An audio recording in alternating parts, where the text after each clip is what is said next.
Okay, remember the Nokia 3310?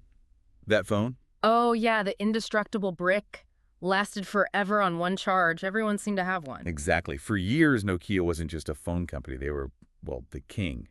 Unbelievable market share. Totally dominant. So what actually happened? How does a giant like that basically vanish from the top spot? Well, that's what we're going to unpack in this deep dive. It's a pretty fascinating story, honestly. Right. We're looking at Nokia's journey, from that peak right down to where things stand now.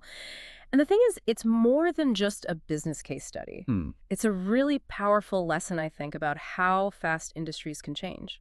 Tech disruption, adaptation, or lack thereof. Okay, so our mission here is to pull out the key lessons. What were those critical factors? Let's get into it. All right, so late 90s, early 2000s, Nokia was in a league of its own. You said it. Over 40% of the global market share, right? That's huge. Massive. And those iconic models like the 3210, the 3310, they weren't just phones. No, they were cultural icons, known for being tough, simple, and Snake, obviously. Yeah, Snake. But their peak around 2007 wasn't just about popularity. They controlled almost half the market. Wow, half. They mastered the feature phone era. Brilliant engineering, super robust hardware. They just got what people needed then. Affordability, reliability. Exactly. Accessibility. They had this whole efficient system, the Nokia way, focused on hardware. It worked perfectly for that time. But then things started to shift, didn't they? Even when Yeah. they seemed untouchable. What was the big disruptor? Well, the arrival of the iPhone in 2007 was massive, and then Google's Android platform soon after. Right, the smartphones arrive. But it wasn't just new phones, it was a whole different philosophy. Touch screens completely changed how you interacted with a phone. How the apps. And the apps. Huge ecosystems. Suddenly your phone wasn't just a phone, it was like a mini computer you could customize. It became a software game. So, faced with this revolution, really, how did Nokia react? Did they just miss it? Well, not entirely miss it, but their reaction wasn't effective. They mostly stuck with their old operating system, Symbian. Ah, Symbian. I remember that. Yeah, and it was fine for the older phones, but for this new world of touch screens and apps, it felt clunky. Hard for developers, too. So technically lagging behind. Technically, yes, but also culturally. That Nokia way, so good for hardware, wasn't agile enough for rapid software development. There was internal resistance, slow decisions. They just couldn't pivot fast enough. Okay, so Symbian wasn't cutting it. Then came the big gamble, the partnership with Microsoft. Right, in 2011, the Lumia phones running Windows Phone.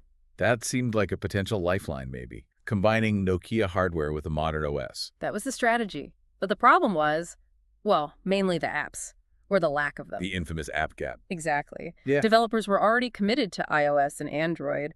Why develop for a distant third platform with fewer users? Makes sense. Network effect. Totally. Consumers just weren't going to switch if they couldn't get their essential apps. So yeah, it didn't reverse the decline. And that led to... The inevitable, really.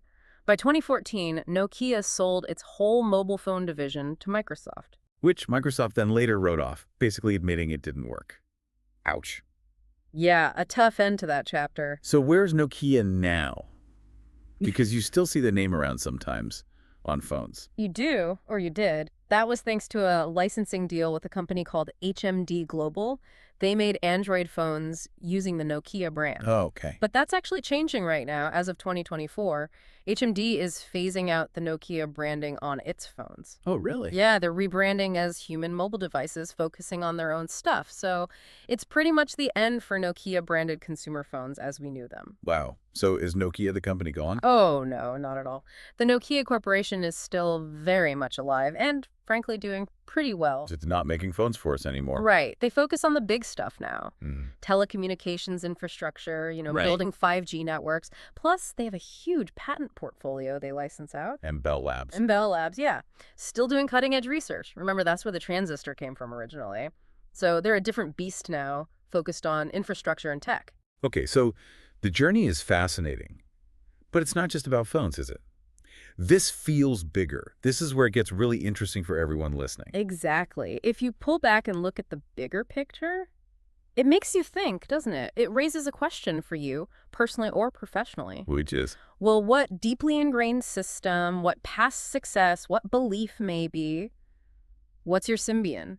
Yeah. What's the thing you're clinging to maybe because it worked before, that might be holding you back now, preventing you from adapting to new opportunities, new realities. That's a powerful thought. So ultimately, the Nokia story, it's a stark reminder, isn't it? Absolutely. About adaptability, about foresight, about not getting complacent even when you're on top. Crucial lessons for anyone, any company, navigating this constantly changing world.